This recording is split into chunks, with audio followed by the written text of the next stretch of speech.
Joel, Wild on Ice stretched his legs this morning. How's he been training? Very well. He loves it here.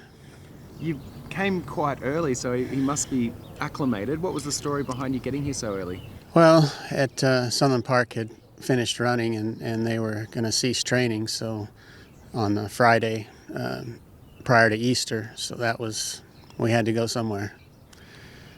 And that was our best choice. But it's kind of worked out well, has it? Yeah. I mean, I don't mind being here early. He's gotten used to it and likes it here, so he's, I can't complain about anything that's happened.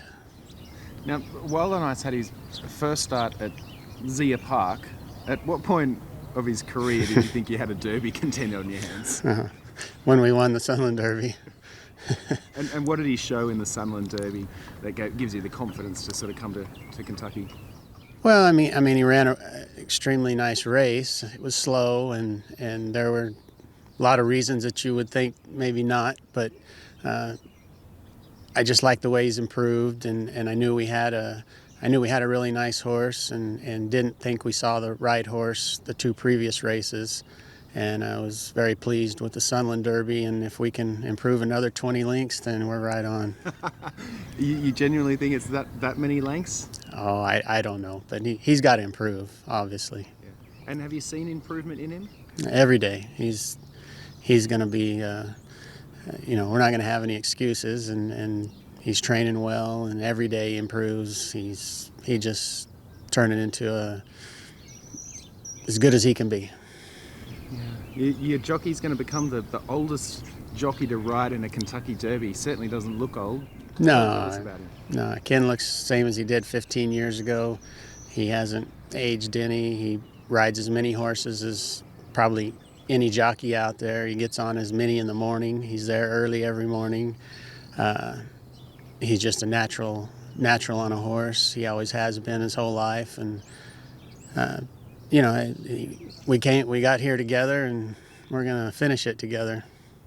That's awesome. And I mean, there has been a little bit of history with Sundland and the Kentucky Derby and the Kentucky Oaks. Does that give you a little bit of confidence? Well, sure, it's got to help. I mean, Mind That Bird and Firing Line, and and the Oaks had an Oaks winner, Baffert's filly. So it's very possible. It's not impossible. I guess Rich Strike winning last year makes you even more optimistic. Yeah, that was a great story. Although he had competed in, high quality, the graded stakes races coming into it, and if you look back at his form after it's all over, you think, well, he figured that's a possibility, and I think we're a little farther out of the realm than that as far as what the betting public will think, but all we can do is our best. And you've got Todd Fincher here as well with an Oaks Contender. What's Todd like as a trainer, and is it nice having him here as well? Oh yeah, I mean, we're together in New Mexico on a daily basis, and we flew out here together, or the horses flew out here together, and it's good having another. It'd be pretty lonely if I was by myself, but the grooms, we help each other out, and Gallop Boy, his exercise rider came, Oscar, and it's worked out really well, and it's good to be here. And Todd's got horses at Oaklawn, and he's been busy flying around, and so right. I've been taking care of stuff here. That's good, and I mean, the experience you had here too a couple of years ago, while it didn't go to plan. Can you tell us a little bit about that experience, and do you think that'll sort of put you in good stead here now a few years later? Oh, I think it helped to be here before and know how things work, and I enjoyed it while it lasted, but it ended.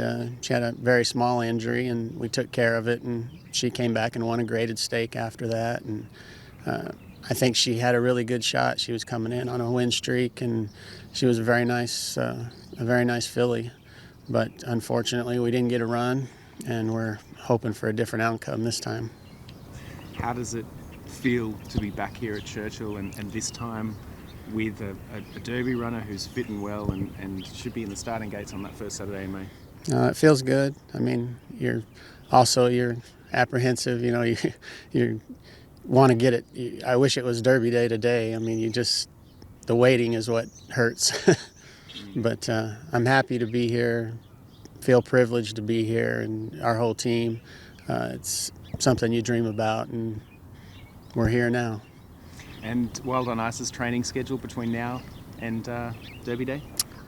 Planning on working on Thursday, and he's probably going to go to the track pretty much every day until then.